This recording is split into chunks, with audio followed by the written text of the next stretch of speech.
had 11,600 positive cases in the last 24 hours, 3,986 of those are rapid antigen tests. Again, thank you to the public for continuing to register their positive tests in our system so we can be aware of the circulation of the cases in the community. We're currently at 69,350 active cases that we have recorded, and 26,290 tests in the last 24 hours. Sadly, I can report 15 more deaths in the last 24 hours, and I will get Dr. Gerard to go through a bit more detail of those, but those people are aged between their 60s and their 90s, and my condolence and the condolence of the government goes to the families and loved ones of those individuals.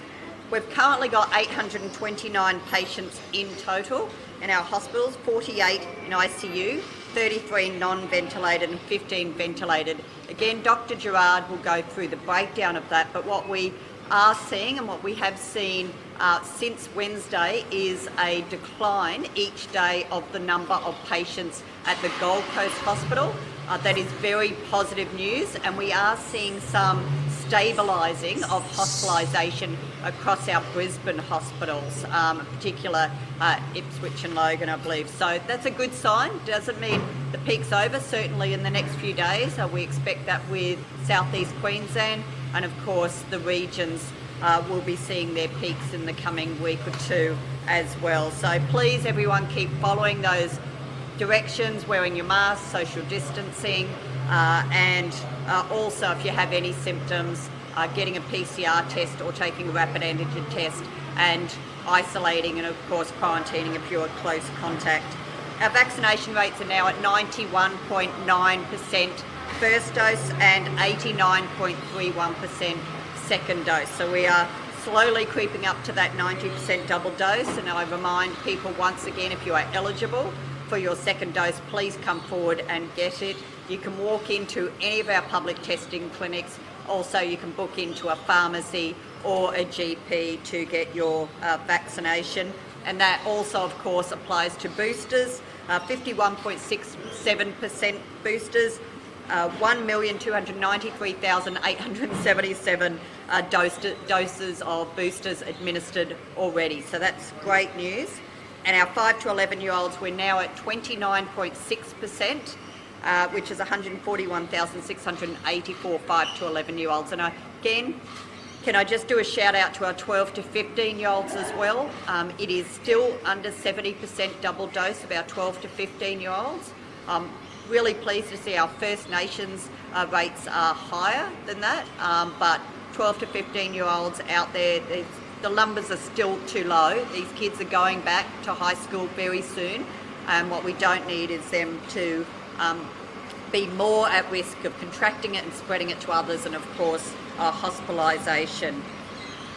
Today, as I say, we are welcoming many medical interns across Queensland. 795 new medical interns are joining the frontline throughout January, and I have 3 behind me today who are joining, I believe, around 30 at Redcliffe Hospital. And the 3 behind me will be covering ED, general surgery and orthopaedics this week. And I'm sure the journalists will be very kind to them, because they said today they've been more nervous than when they started in the hospital on Monday because they're facing the media. So I've said they've got nothing to fear because the media will be very kind to them. But can I give a shout out? You know, what a time to start as a new medical intern. It's an exciting time, part of a very long journey of studies, but of course they're starting in the middle of a global health pandemic as our hospitals are moving into their peak. Just an extraordinary time, an anxious time. It means they have to have and take precautions much greater than we've seen before in our hospitals to protect themselves and also to ensure that we're protecting our patients and visitors to the hospitals. There's great news that about 56 of our medical interns will be Queensland rural generalists. So this is such an important part to boost our medical profession, our doctors in the regions, and it's been such a successful program. Our medical interns will complete 3 core term rotations in medicine, surgery and emergency medicine, plus elective terms in specialised areas. Also, since the 1st of January, we've had 60 new paramedics come online with Queensland Ambulance Service and 28 new communication staff, which is fantastic. This is on top of building 3 new hospitals, our 7 new satellite hospitals, where we'll be turning the sod early this year on those, and by 2026 having another 1,056 new beds coming online. So this all helps us prepare not just for dealing with COVID, but of course just dealing with the growth in demand and our population, the ageing population in Queensland. And as we've seen, hundreds of thousands of people moving to Queensland, calling Queensland home, means we have to have the health system that can provide state-of-the-art, best practice healthcare for all Queenslanders. I'll hand over to Dr. Gerard now, and I'm sure our new interns will be happy to take some questions from the media as well. Thank you. Thank you very much, Minister. Sadly, we have 15 deaths to report today. These are people who had a COVID positive test around the time of their death. Now, just to clarify, and I have mentioned this before, sometimes in people with multiple medical conditions, particularly older people, it can be difficult to determine what exactly what aspect of their illness and to what extent the virus played a cause in the death of that individual. But in the interest of transparency, we report all people who have died who have had a recent positive COVID test. So of those 15 people, there were 2 people in their 60s, neither of whom were fully vaccinated, 9 in their 80s and 4 in their 90s. So just to, again, to summarise the vaccination status of the 15 individuals, 4 were unvaccinated, 4 had received 1 dose of vaccine, 5 had received 2 doses of vaccine, and 2 had received a 3rd dose. Hospitalisation rates continue to improve in Queensland. We are now down to 829 people in Queensland public hospitals. It was 928 on Tuesday, 889 on Wednesday, and 829 today. So again, a very significant fall. Now, most of that fall has been on the Gold Coast, as expected. So the Gold Coast, again, it is very clearly peaked and it is on its way down. We believe that the greater Brisbane area, the rest of southeast Queensland, is approaching its peak right now. We are now here at Redland Hospital as we approach the peak of the pandemic here on the north side of Brisbane. In Queensland hospitals, there are 48 patients in intensive care units. That's slightly down from 51 on Tuesday, was 47 yesterday. 15 of those people currently are on ventilators. Here at Redcliffe, as we approach the peak of the pandemic, there are 39 inpatients with COVID-19, 2 of whom are in the intensive care unit. I'll now hand back to the Minister. Thank you. Minister, the case of Derek Jewett has been addressed the last few days. The family feel that he would have survived if an ambulance had been there sooner. Is that case going to be referred to the coroner, or what investigations are happening with that case? Absolutely. My understanding it will be, and there'll be an internal review, as there always are with any of these with Queensland Ambulance Service, where they go right back to the initial call, the times, what code they allocated, everything that occurred to see if it was a contributing factor. That's what should occur. My condolences to the family. It's an awful, awful situation that none of us want to see happen. And of course, we want to know if there was a contributing factor as far as delay to the hospital. Was it a case of just the hospital being overwhelmed? Look, I can't say at this stage. There's a lot of detail to work through, and it's not for me to determine the clinical outcome and the reasons behind it. We'll wait till that's been done by the relevant authorities and see what the report says. And the coroner's reports are always public, as it should be, and we'll all know whether that was a contributing factor or not. Minister, the Nurses Union says that Queensland Health has withdrawn documentation advising that COVID-positive health staff who are asymptomatic can go back to work. Can you give us any more details on that? Look, we're working through this. I know the QMMU lodged a dispute around this. We've been working with them for a number of days on this protocol. It's important to understand, yes, the protocol talked about in the worst case scenario whether asymptomatic positive staff are brought back to the hospital. That is in the highest level, most extreme circumstances. But it also talks about close contacts, asymptomatic, negative test, fully vaccinated, and those are the ones we're bringing back at the moment. I think yesterday's figures there were around 300 close contacts that were brought back into our hospital system who meet that criteria, but we have not brought anyone back who is positive. And I'm hoping, based on the positive signs we are seeing at the moment with the stabilisation in some of our hospitals in Brisbane and what's happening on the Gold Coast, I'm hoping we will not need to exercise that protocol, but we'll continue to work with the unions about that. What is that worst case scenario? Is that when we hit those tier 4, tier 5 levels? No, it's tier 5 and beyond. Beyond tier 5 is your triage hospitals. What the Premier showed in 2020, the ability to pop up portable hospitals at a convention centre, that sort of thing. That's tier 6. Tier 5 is extreme levels. We don't have any of our hospitals on tier 5. We have Torres and Cape, but only because of just the First Nations people and extra precaution around that, not necessarily about hospitalisation numbers, but most of our hospitals are at 3 and 4 at the moment. How many are on tier 4? How many are on tier 4 at the moment? Pardon? How many are on tier 4 at the moment? Look, I'm happy to get you those figures. I think there's about 4 or 5 of them at the moment. Minister, are you happy where we're at the moment, considering those hospitalisation rates are starting to decrease a little bit? Look, I'm feeling optimistic today. I haven't felt that way for a few weeks now, but looking at the numbers over the last 48 hours, seeing the drop in patient numbers, even our furloughed staff, we're just seeing a bit of a trend happening there that makes us think this isn't just a blip, that we are potentially over that peak on the Gold Coast. But I don't want us to get complacent. We've got more to go. The Gold Coast that worried you the most? Oh, look, the Gold Coast worried us because their vaccination numbers certainly were below the rest of southeast Queensland and in fact below most of Queensland. I'm still worried about our First Nations communities. And we continue to work with all our First Nations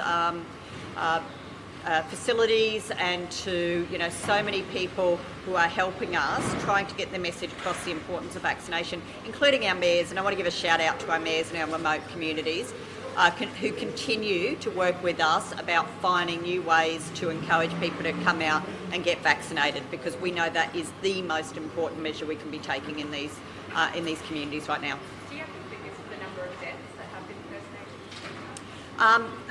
No, and we haven't been reporting these daily because the families have specifically asked us not to identify them, and we respect the cultural needs of not recognising any particular individual, even giving their age or their gender, and these families have asked us not to do that. So there will be definitely a time where we will say how many, but at the moment we don't want to on a daily basis be recognising that and not showing respect to their culture. Oh, they're absolutely included in the total figures. We're just not breaking those figures down as to... Minister, is the government considering taking action against the CCC in terms of an inquiry, launching an inquiry? Is that what will be discussed in Cabinet? We'll discuss all of the recommendations in the report at Cabinet. And even where Mr McSpiron will receive a remuneration package for stepping down from his role? No, I'm not aware of that. Minister, Derek Jewett's daughter has texted through and says, if the health system is coping, as the government says, hospitalisations are less than what is expected at this point, do you think it's acceptable for 65-minute ambulance wait time for a COVID patient? I think, it's important for everyone, when we talk about that we are prepared and planned for COVID, it shouldn't be interpreted as our system are not under pressure. Of course, COVID's putting pressure on our system, We had 9 wards dedicated to one single disease on the Gold Coast out of 25 wards. That has an impact still.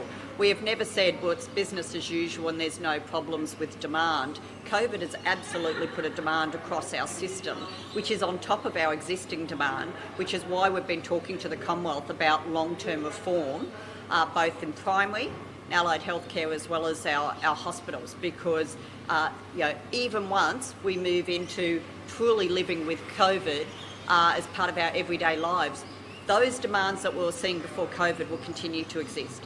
Our ever-increasing demand on our emergency departments because people can't get in to see a GP, that they can't get a specialist. So all of those pressures are still there. COVID has added to that pressure. When we talk about managing it, it is talking about not having to make those critical decisions as to whether someone should get a ventilator, an ICU, all those sorts of things, and a bed. But there is continued hospital demand. There's continued a demand on our ambulances. There is no doubt that that demand continues to be there, and every single state is seeing that. Every state is seeing that, and I would wish nothing more than every ambulance turn up within the time that we hope for a Code 1.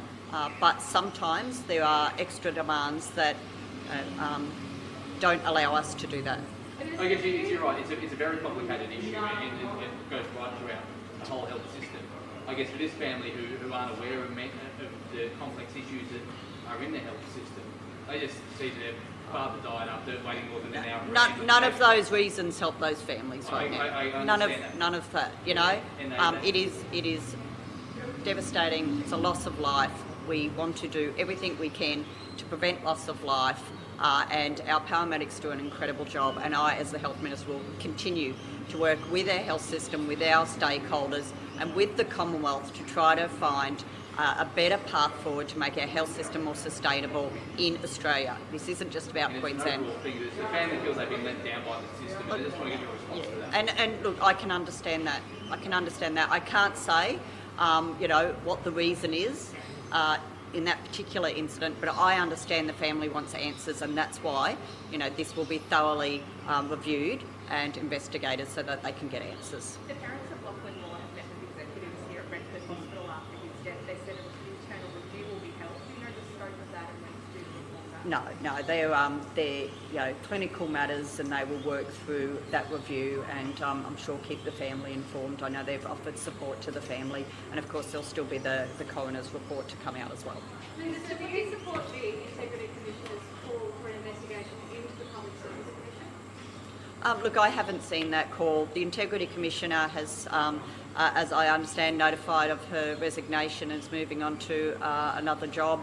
We're very proud of the transparency that we have had since we came into government. It is this government that actually brought transparency around political donations that ensured that the CCC had true independence. We've got to remember what happened under the previous government sacking a PCCC, because they didn't like what was being said. We have made so many changes in this area to ensure that there is transparency, and the Integrity Commissioner plays a very important role, and all of us work with the Integrity Commissioner, and the Integrity Commissioner supports members of Parliament as well as public servants to give them guidance and support and to assist us in doing our roles in the best way we can. Dr. Stace, did the Premier downplay the significance of the Integrity Commissioner's resignation? Oh, look, I'm not going to speak for the Premier. I'm sure you can ask her those questions. She's had plenty of questions on the Integrity Commissioner over the last few days, and she's answered those questions. So. The Premier doesn't stand up every single day to give the COVID update. I think I'm more than capable. I've been doing it for 12 months now, and I'm here celebrating the fact that we've got medical interns and that we are expanding our medical workforce in all of our public hospitals in Queensland, and that's something to celebrate for today. Right, just to ask what I asked the Minister, how are you feeling personally about what we're starting to see in Queensland with that rate sort of dropping in hospital? We know that we're not out of the woods yet, but are you a little happier or more optimistic than last week?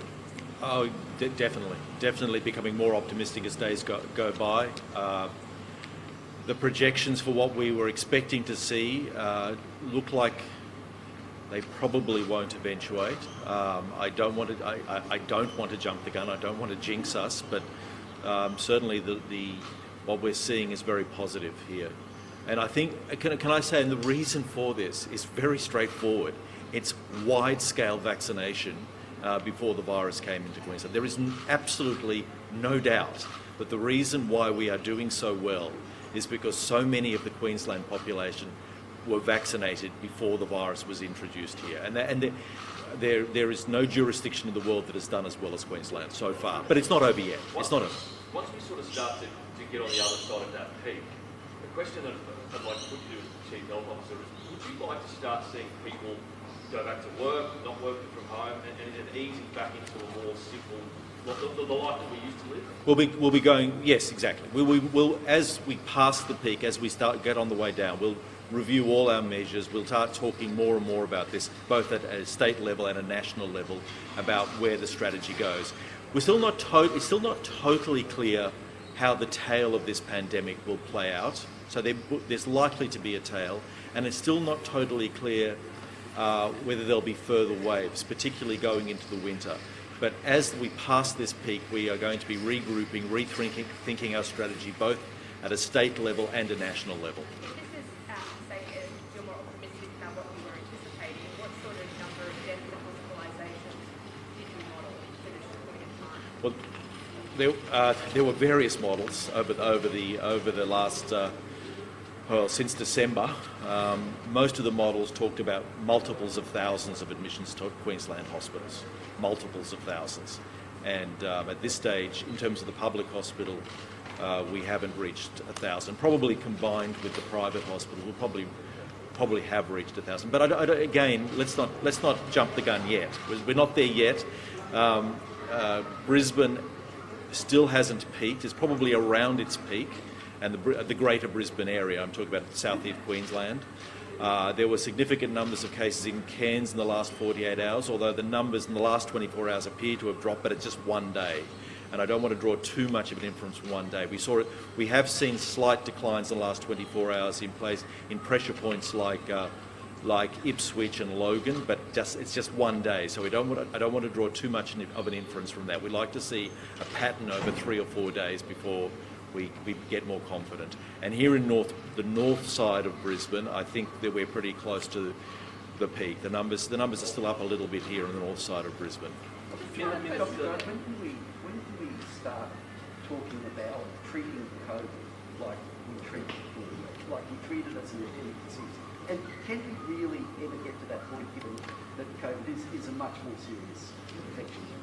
I think it comes back to what I was saying before. Once we're over this peak, we're all going to regroup, look again at our approach to COVID, I think, both at a state level and a national level. I have a feeling that it will go on this tail will go on for some time. So I don't think it will be as simple as the flu. But with wide-scale vaccination, it is clear that hospitalisation rates, death rates, intensive care admission rates are completely different to what we were seeing in 2020, both in interstate, not in Queensland, thank God, but interstate and overseas. So this is a very different pandemic to the 2020 pandemic. A lot of what we're seeing, the most severe cases we're seeing in the hospital, are in fact the unvaccinated. So I think I said yesterday that 40% of people in Queensland intensive care units are unvaccinated. The extra dose, that third dose, does seem to make a particular difference in terms of your risk of being hospitalised and being admitted to intensive care. One of the critical decisions that will need to be made in the coming months is whether or not there will be another booster related to the Omicron strain. Those are all decisions that need to be made in the coming months. So I think let's not jump the gun too much, but